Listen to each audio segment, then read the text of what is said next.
alam nyo, yung reenactment natin, yung dramatization natin, ini-imagine lang natin, if Jesus came to Jerusalem and people are shouting, ano yung sinashout nila? Hosanna. Hosanna. Kailan nyo huling narinig yung Hosanna? Di ba nung Christmas?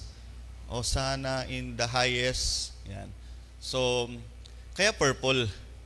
Kasi yung Advent, yung Christmas is purple, and then yung Lent is purple, signifying that we are welcoming and we are joyfully shouting for a Christ the King.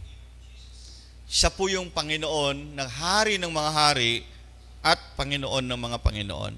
Palm Sunday ay isang terminology na ayon sa ating pagdiriwang nito ay tumutukoy sa mga winagayway, sa mga balabal na nilatag sa daanan ng Panginoon. Alam niyo yung kwento niyan, nagsugo siya ng kanyang mga disipulo na pumunta sa may Jerusalem, before the gate, na mayroong isang nakataling bisirong asno at ito'y kanilang kunin at hiramin. Di naman po nila ninakaw. Nagpaalam din naman po sila. Sabi nung utos sa kanila, kalagan ninyo. Pagka may sumita sa inyo, ay sabihin nyo, kailangan ng Panginoon. Alam nyo, merong idea na Jesus prepared this event. Pinrepare na po niya yung mangyayari. Kasi yung according to the scripture, hindi naman talaga yung may-ari yung sumita, kundi mga taong nandoon, nakita nila, hindi naman kanila yon pero kinakalag nila. So, nagtanong lang, hindi naman po sumisita. Sabi, bakit nyo kinakalag yan? Kailangan ng Panginoon. So, hindi na sila umimik. Minsan maraming tao, hindi naman kanila nangingalam. Pero ito mga to, hindi na sila nakialam. At ang pangyayari ng pagpasok sa Jerusalem ay nangyari noong 6 days before the Passover. Ito yung preparation for the Passover. Kaya nga sa atin, nagkakaroon tayo ng Palm Sunday and then meron tayong Holy Week. Si Jesus ay pumasok sa Jerusalem, ang ating Panginoon ay pumasok sa Jerusalem, hindi siya nag-iisa. He is with the 12 disciples. Ini-imagine ko kung ang mga 12 disciples sa itong mga to, kagugwapo pala nila.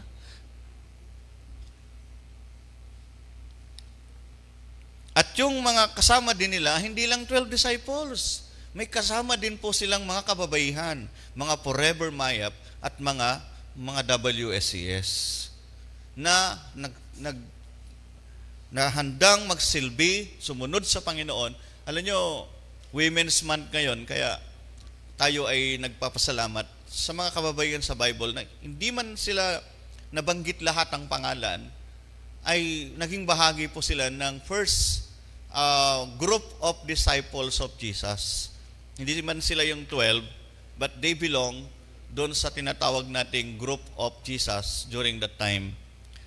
At according to public opinions, nung sumisigaw na yung kanina, ang galing nung pagsigaw na darating na si Jesus, paparating na ang si Jesus. Very familiar sa kanila yung pangalang Jesus dahil ito ay isang Panginoon na nagpapagaling, nagpapakain, nangangaral ng mabuting balita. Ang kanyang personality ay tamang-tama sa hinihintay nilang Mesyas. Tamang-tama sa hinihintay nilang tagapagligtas. Kaya yung mga tao, bulong lang, sigaw at bulong. They crowded within before the entrance of Jerusalem. Ang mga bystanders na nandoon, wini-welcome ang Panginoon. Sumisigaw sila, Hosanna in the highest, Hosanna for the coming King from the lineage of David, mula sa lipi ni David. At sila ay tuwang-tuwa sapagkat matagal na silang nasa ilalim ng imperyo ng Roma, gusto na nilang lumaya, gusto na nilang magkaroon ng isang mapayapang lugar, mapayapang buhay. Alam nyo, hindi po madali ang nasa ilalim ng isang empire. Naranasan yan ng mga nauna sa atin sa panahon ng mga Hapon. Wala silang kalayaan. Pag tumunog na yung mga sirena, kailangan nakasabahay ka na. Pag hindi, kukunin ka at gagawin kang guerrilla. Anong tawag doon? Yung mga baril na may utsilyo. Malit. Tama doon? At ito ay isang bagay na nararanasan din nila, yung gutom, yung suppression, yung walang freedom. Kaya, gayon na lamang kanilang tuwa that a king has come. Ngayon mga kapatid, wala man tayo doon sa panahon na yon, pero magpasalamat pa rin tayo. Kasi yung dumating na hari, hindi lang dumating sa Jerusalem, dumating din siya sa buhay natin. Dumating siya sa ating mga tahanan. At dumating siya dito sa paradaan. Kaya biro ni Pastor Tadeo noon, nandito ang Diyos. Nag-oopisina. Nandito ang Panginoon sa buhay ng bawat isa sa atin. Kaya kailangan we are joyful tayo to welcome our Lord. Naalala ko yung kwento nung kumakatok si Jesus sa mga pintuan at binubuksan yung pinto. Sabi ng mga tao doon na according to do sa dramatization din, walang lugar ang Panginoon sa kanila. But a special child who opened his doors and say, sabi ng isang special child, Panginoon, kung ayaw kanilang tanggapin, wala silang lugar sa iyo, sa puso ko pumasok ka. Di ba meron ganong dramatization din? Kaya nagpapasalamat tayo for the Palm Sunday that we have a Jesus who is our King and our Savior. I have to share tatlong J. Yan. Tatlong J para po lalo po nating ma-appreciate, mabigyan ng karangalan ng Panginoon. Let us remember 3 J's. Tatlong J po ito. Una, Jesus as a servant king. Parang contradicting to parang a king siya, hari siya, pero siya'y naglilingkod. Di ba sabi niya, hindi ako naparito upang paglingkuran, kundi upang maglingkod. Kaya nga doon sa ginawa niya sa mga disciples, di ba, nag-foot washing, wherein sa panahon nila, ang paglilinis ng mga paa ng mga Panginoon ay gawain lamang ng isang servant. Alam niyo, sumakay si Jesus sa bisirong asno. Kung siya ay hari, dapat ang sinakyan niya is isang malaking kabayo, meron siyang chariot, tapos meron siyang mga warriors. At actually, pagka ganun ang pumapasok na hari, may sumisigaw din. Naalala niyo si David, nung nanalo siya against Philistines, sumisigaw yung mga tao doon. Sabi niya, si Saul, ang napatay niya ay daan-daan. Pero si David, ang napatay niya ay libo-libo. Sumisigaw sila. They are rejoicing for a king like David. Si Jesus, kakaiba. Hindi siya sumakay sa isang warrior horse o chariot. Sumakay siya sa isang bisirong asno na hindi pa nasasakyan kailanman. Sabi, si Jesus, pinapakita niya, pinaturuan niya ang mga tao na siya isang mapayapang hari. Ang layunin niya ay kapayapaan. Ang layunin niya ay isang buhay na mayroong kapayapaan. Hindi gera, hindi away, hindi isang matinding labanan. Because the kingdom of God is a peaceful kingdom. Di ba sabi niya, ang kapayapaan ang binibigay sa inyo. Di ba kaya laging binabanggit ng iba, peace be with you. Sabi nga po natin, peace be with you. Jesus is our servant king. He is a peaceful king. Wala siyang ibang layunin kundi makipagkasundo ang Diyos sa tao. Kung bakit siya nagkatawang tao, kung bakit siya napunta sa lupa, ay hindi nais ng Diyos na makipag-away sa tao. Kahit na ang tao, palagi siyang lumalabag, palagi siyang gumagawa ng hindi karapat-dapat sa harapan ng Diyos. But God, as a God of mercy and grace, He is doing yung tinatawag nating reconciliation. Dumating si Jesus upang makipag-reconcile ang Diyos sa tao. Sipin mo, tayo na yung gumawa ng kasalanan sa Diyos, siya pa yung makikipag-reconcile. Kaya nga yung turo niya sa atin, kapag may nagkasala sa iyo, puntahan mo. Kausapin mo, patawarin mo. Napaka-twisting ng kanyang mga example sa atin. Kapag ikaw ay maghahanda, huwag mong imbitahan yung mga taong makakapaganti rin sa iyo balang araw. Ang imbitahan mo yung mga walang may babalik sa iyo. Napaka-twisting. Pero yun ang kingdom of God. Jesus came, rode on a donkey to show to the people, hindi gera ang dala ko. Ang dala ko ay kapayapaan, kaligtasan, at buhay. Kaya nga John 10:10 sabi, I came not to kill or harm, but I came to give life, life abundantly. Yun ang dala-dala niya. Yun yung kanyang layunin. Secondary na lang yung asno. Yung asno kasi na hindi pa nasakyan, wild yung mga yan eh. Pagka nasakyan na, nag-iiba yung kanilang personality, yung kanilang attitude. Pero, nung sinakyan ng Panginoon, naging maamo. Kaya kapag ka pumasok sa buhay ng tao ang Panginoong Yesus at naramdaman niya yung presensya ng Panginoon, nagiging isang bagong pagkatao. Amen? He want to show us or express to the people that He loves us. Pinapakita lang po niya na mahal ng Diyos ang tao. Yung mga sumisigaw, ang sigaw nila, eto na yung hari, maggegera na. Lalaban na tayo, isusuppress na natin ang empire. Kaya nga nung sinabi ng Panginoon na, my kingdom is not on this world, but my kingdom is there, sabi niya. Kaya ang kingdom of God, napakaraming parables. Ang kaharian ng Diyos ay tulad ng isang kayamanang nakatago sa lupa. Pag nakita ito ay bibilhin at ito ay siya'y magsasaya. Kaya ang kingdom of God, isang maligayang lugar. Hindi siya lugar na kung saan naroon ang stress, ang sakit ng loob, kundi isang kingdom of God na punong-puno ng pagmamahal. At ganyan ang mga Metodista.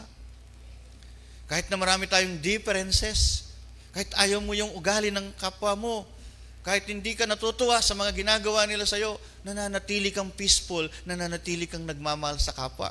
And yun ay pag-alinsunod dun sa utos ng Panginoon, yung tinatawag na greatest commandment. Review natin. What is the greatest commandment? Love the Lord your God with all your heart, your mind, your spirit, and strength. And, may kadugtong yun? Love your neighbor as you love yourself. Kapag di daw natin nagawa yan, wala pa tayo sa kingdom of God. Or, nakatapak pa lang yung kalahati ng ating paa sa kingdom of God kasi kalahati lang. Kasi we love God but we don't love our neighbor. Yung iba naman, they love their neighbor but they don't love God. Kailangan magkasama, magkaalinsabay. Pangalawang J, makita natin, Jesus lived in this world for 3 years. Napakaigsi. Yung mag-birthday ka ng 70 years old, ang wish mo pa rin lagi long life. Mag-birthday ka ng 100 years old, ang wish mo pa rin, long life.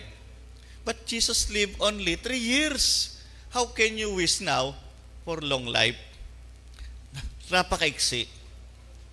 Pero napaka-meaningful. Kaya nga sinasabi ng mga preacher, hindi dahil sa haba o iksi ng buhay, kung ano yung kahalagahan ng ikaw ay nabubuhay. Kapatid, katulad ni Jesus, tulad ng Panginoon, dadaan lang tayo sa mundong ito. We will just only pass by. Pero ang tanong, paano natin pinamuhay yung buhay natin? Alam niyo, kaya nasama ko itong journey ni Jesus dito sa message na to. Bago ka makarating ng Jerusalem from Galilea, it takes days bago ka makarating doon kasi hindi siya ganun kadali.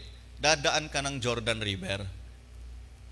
Siyempre, kapag medyo mataas ang tubig ng Jordan River, sigurado babangka. Kung maalakas ang agos. Tapos hindi pa yun katulad sa atin na sementado lahat. Hindi katulad sa atin, may tricycle, may jeep, may bus, may aircon pa nga. Pero nung panahon nila, they walk. Para yung ginagawa nyo noon, nagpupunta kayo ng sentro. Pag wala kayong masakyan, naglalakad kayo, papunta doon mag-aral ng elementary at mag-aral ng high school, nilalakad nyo lang. O kaya sasakay kayo ng kalabaw. Hindi naman siguro kambing, no? Tiyagtsagaan nyo kasi alam nyo na ito ay may future.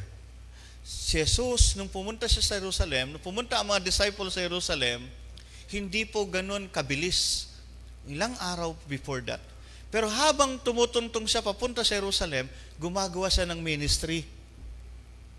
Magmasdan nyo yun. Basahin nyo ang Bible na yan hanggang Mark 10.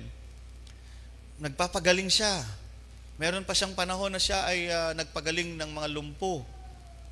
He is doing his ministry. He is preaching the gospel. May isang bagay daw na nangyari noon. Nung pinipigil na po ang mga Kristiyano na mangaral tungkol kay Jesus, yung kinukulong sila kinuhuli, kinukulong. Ano yung habang pinipigil sila, lalo silang dumadami. Kinulong sila sa kulungan, tapos narinig nila nagpe-praise and worship na sa loob ng kulungan. Dinala sila sa malalayang lugar, yung isang community na evangelize nila. Parang ganoon ni John Wesley. Naalala ko isang kwento nung isang testimony ni John Wesley. Meron daw isang dayo na napunta sa isang parang isang maliit na pook sa Amerika. Naghahanap siya ng wine. Yan. Wala po akong paratamaan dyan. Naghahanap siya ng wine kasi ugali na nila yung uminom ng wine. So, pumunta siya sa isang tindahan, sabi niya, "Can I buy wine?" So, sabi nung tindera, "No, we don't sell wine here."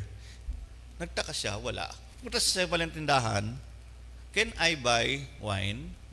Sabi uli ng tindera, na may-ari ng tindahan, "We don't sell wine here." Hanggang, siguro nakatatlo o apat siya, nagtataka siya kung bakit. Nagtitinda rito, sabi niya. Naisipan niyang magtanong, bakit hindi kayo nagtitinda ng wine dito? Sabi niya, "One day, a certain John Wesley came here." Alam niyo yung gusto ko sabihin? Nung panahon na nandun pa yung kanilang ganon na estado, dumating si John Wesley doon at nangaral siya tungkol sa karya ng Diyos. They have new life. Yung bagay na yon, makikita natin, ang mga Metodista, kakaiba. Kung saan sila mapunta, may mga bagay na nangyayari sa buhay at nagkakaroon ng mga pagmiministeryo. Kaya kung di ako magtataka, yung mga OFW natin, nakita mo sa post, nasa mga worship group sila, nasa isang park sila. Alam nyo, kapag ka naging buhay na natin, yung ministry, kahit saan tayo mapunta, nagkakaroon tayo ng kakaiba. We're doing ministry. Kaya pagka, halimbawa, napunta ka sa isang okasyon, tatawagin ka nila, "Ay, ito, may Methodist din ito." Siya mag-o-opening prayer. Naalala ko yung kwento ni Ate Nerida noon, di ba? Pinag-pray daw siya. Nanginginig pa nga Kasi alam nila, Methodista ka.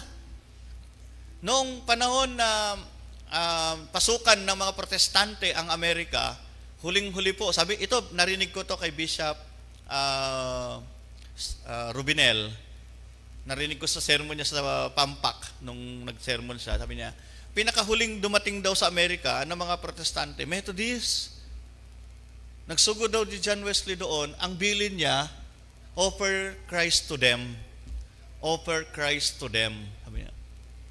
Ngayon, doon pumunta ang mga Methodista, nandun na yung mga Baptist, nandun na yung mga congregations. Dumating ang panahon, 1 in every 5 Americans is a Methodist. One of the largest denomination in America, nag-range sila ng 11 million Methodists in America. Kasi ang mga Methodista doon, napaka-influential. The same with Jesus, when He came to Jerusalem, nabulabog yung Jerusalem. Di niyo nakita, pinagtataob niya yung mga lamesa. Tapos, nagkaroon siya ng mga milagro, yung mga miracles, nangaral siya sa templo, sa mga sinagoga, nabulabog ang buong imperyo. Bakit?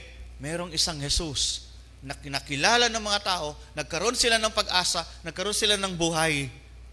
At yun dapat ang daladala nating mga Kristyano.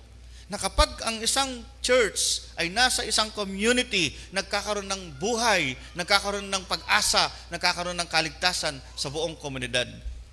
Kaya ako, ang layunin ko, i-reach nating lahat ng bahay. Kung maaari lang. His journey for us is to save the people. Si Rick Warren, bago namatay yung tatay niya, ano yung tawag doon? Yung naghihingalo na daw yung tatay niya, linapitan niya. Ang bilin daw ng tatay niya kay Rick Warren, sabi niya, save one soul for Christ. Yun lang ang bilin niya. Wala siyang bukang bibig, kundi save one soul for Christ. If all of us, tayong lahat, maging yung mga nasa online, maging yung mga churches na nasa buong Pilipinas na Metodista at Kristiyano ay magsasave ng one soul every year. One soul a year. Kung meron tayong 20 million Christians in the Philippines, plus one, we have 40 million Christians in a year. Next year uli, yung 40 million will save one soul again. Ilan na po yun? 80 million. The third year, ganun pa rin. Ilan na po? 160 million. Meron na bang 160 million ang Pilipinas? 3 taon, kung ang Kristiyano, ako Kristiyano, magbibigay ako ng panahon ko, na sarili ko, aalagaan ko itong taong ito, isa-save natin siya sa Panginoon, buong Pilipinas ay magiging mananampalataya. Pero, parang imposible minsan. Kasi takot tayo. Takot ang Kristiyanong magsalita na siya ay Kristiyano. Lalo na kapag nandun ka sa gitna ng mga liko ang pamumuhay. Kung pwede nga lang itago ang sarili mo. But Jesus came to Jerusalem, people are shouting, I am here. I am the Savior. Ako ang marparito upang magbayad ng kasalanan ninyo. Pangatlo, eto tayo. Joyfully. Naroon ba sa puso natin yung joy? Si Pastor Julius, nasa kanya si joy. At saka ay, doon pala. Yung joy, nararamdaman po yan kahit na meron pong sikism, may problems. Yung marami ka ng problema, pero you're still experiencing the joy. The people, when Jesus came, they are joyfully shouting, Hosanna, Hosanna, Hosanna. Tayo, di naman natin naintindihan yung salitang Hosanna. Ang alam natin, Hosaan na, Hosaan na. Pero tayo, they are shouting, Hosanna. Basahin natin. English nga lang to English. Sige. Those who went ahead and those who followed shouted, Hosanna. Sabi natin, Hosanna. Parang mahina. Shouted nga 1, 2, 3. Oh, di ko ata narinig si Kuya Randy doon Blessed is he who comes in the name of the Lord. Blessed is the coming kingdom of our father David. Alam niyo kung bakit sila sumisigaw? Blessed. Pinagpala. Ang dumarating sa pangalan ng Diyos. Kaya pag may taong dumarating sa bahay niyo na sa pangalan ng Diyos, mapalad kayo. Kaya ako, natutuwa ako sa inyo pag dumarating si pastor sa bahay niyo, kahit hindi po ako. Natutuwa kayo. Kasi meron akong narinig na kwento, pinakain daw si pastor sa bahay nila at ang ulam nila ay bangus. Sabi nung anak doon sa nanay niya, yan lang ang ulam natin, papakain mo pa kay pastor, sabi nung anak. Di anak, pastor yan, pakainin natin. Sabi ng Bible eh. Tono, yung bata daw, punta sa kwarto, pero sinisilip niya yung pastor na kumakain. Di, abang kumakain daw si pastor, nung binaligtad na yung bango, sabi ng bata, Nay, binaligtad na. Parang ayaw na magpakain. Buti na lang dito, may pa-basket pa eh. May pabigas pa. Kaya ako, pinagpala kayo. Sabihin nyo sa katabi nyo, pinagpala kayo. Kahit na hindi umuulan, pinagpala pa rin kayo. Kasi nagdiwang kayo ng piyesta eh. At muntik na kaming hindi makalakad kahapon. Hindi nyo pa kami in-invite niya na, kayo pala, ilan lang yon. Mga kapatid, ang taong pinagpala, kahit na nasa panahon siya ng kahirapan, pagsubok ng buhay, nakakapagsalita siya ng purihin ng Diyos. Praise the Lord. Nakakakanta, nakakasayaw. Kaya nga sabi niya, blessed is the coming kingdom of our brother David. Na mag-asa sila na eto na. Nandito na yung king talaga. Actually, yung king nila kasi, nung panahon na yon, hindi galing kay David. Kasi empire. Si emperador, siya ang nag-a-appoint kung sino pwedeng maging king. But now, the Lord is putting Jesus in the midst of the people to be the king of Israel. Kaya mga kapatid, mapalad tayo. Hindi man tayo nasa panahon nila, pero tayo kinilala natin si Jesus bilang hari, bilang Panginoon at tagapagligtas. Kaya tayo ay pinagpala. Bakit? Darating araw, babalik uli ang ating Panginoon Jesus. Hindi siya darating para ipako uli sa krus. Hindi para buhatin yung krus. Hindi para maggawa ng mga miracles. He is coming again like a warrior king. Di ba nakalagay sa Revelation, may mga horses, may mga chariots, and then may people doon. He is coming. And siya ay uupo sa kanyang trono at ang lahat ng tao ay haharap sa harapan niya, sa kanyang harapan. Those who have faith in Jesus, who receive Jesus, sila mga tao na tumanggap at naglingkod, na nampalataya sa Panginoon, dito kayo. At yung mga taong hindi siya pinansin, hindi siya kinilala, at wala silang anumang ginawa sa Panginoon, at sila pa yung nangalipusta, dito kayo. Ano sasabihin niya? Kayo mga pinagpala, pumasok kayo sa aking kaharian. Makipagdiwang kayo sa akin. At kayong mga sinumpa, sabi niya ron, ay patatapon ko kayo sa dagat-dagatang apoy. Jesus will come again. Kaya kayong tumanggap kay Jesus, at kayong mga sumampalataya sa Panginoon, magdiwang kayo. Kahit tumas pa ang bigas, kahit tumas pa ang kurudo, kahit hindi na kayo tumataas, bagkat darating ang araw, pagdating nuli ng Panginoong Yesus, magsasama-sama tayo doon sa buhay na walang hanggan. Yung triumphal entry, example lang yan. Pagdating ng araw na yon, magsisigawan tayo sa tuwa. Wow! Sabi nga, papahirin ng Diyos sa mga luha ng mga taong ito. Bakit? We will have a tears of joy. Di ba, pag nanalo ka ng 1-4 sa bingo, suwang-tuwa ka na. Hindi. Tapos nanalo ka pa sa loto ng 1 million to 100 million, tuwang-tuwa ka na. How much more ang yung magiging buhay ay wala ng hirap, wala ng sakit, wala ng pagod, wala ng stress, wala ka pang mga kulubot sa mukha.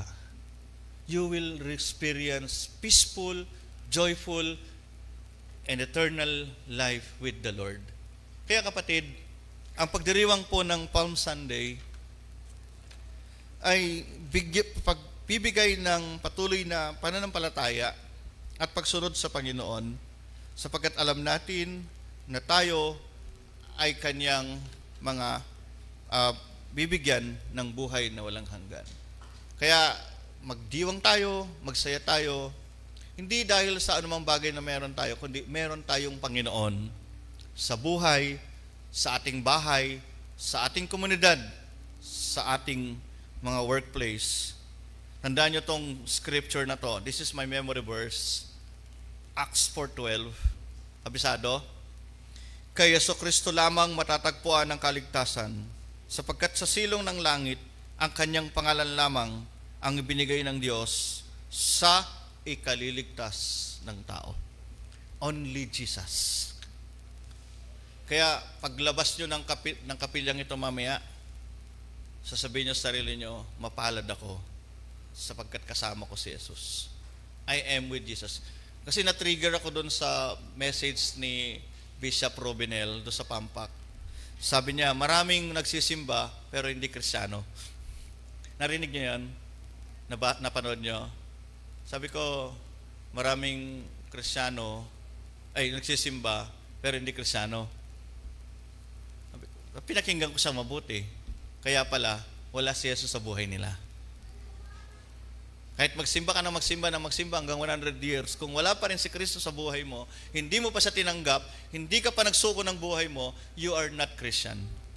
Kahit ilang beses ka pang ilubog sa swimming pool, sa ilog, maging sa pusakal na kanal, hindi ka pa rin Kristiyano hanggang hindi mo tinatanggap si Jesucristo sa buhay mo at hindi mo siya ginagawa o tinatanggap bilang Panginoon at sariling tagapagligtas. Walang kabuluhan ang iyong pagpapagal hanggang wala si Kristo sa buhay natin. Kaya ano pa yung dapat natin gawin? Tanggapin mo si Jesus. At kayong kau na tumanggap na sa Panginoong Jesus at siya nang iyong Panginoon at tagapagligtas ng iyong buhay, lagi ka lamang manatili sa Kanya. Huwag tayong susuko, ihinto kapag lilingkod sa Panginoon. Ano sabi ni Paul? Sapagkat hindi nasasayang ang ating mga pagpapagal sapagkat ito ay alam ng Diyos. Let us pray. Banal na Diyos, salamat po. Nagpapasalamat kami sapagkat pumasok ka, hindi lamang sa pintuan ng Jerusalem, hindi lamang sa pintuan ng kapilyang ito, kundi pumasok ka sa buhay ng bawat sa amin.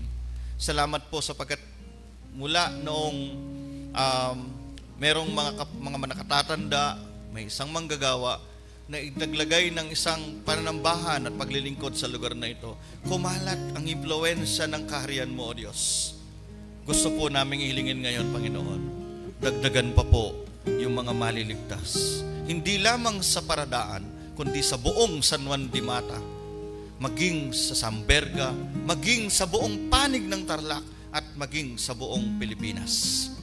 Hayaan mo, Panginoon, bilang mga disipulo, hindi lamang kami sisigaw at susunod sa iyo, ipapangaral, ipapamuhay namin ang salita mo.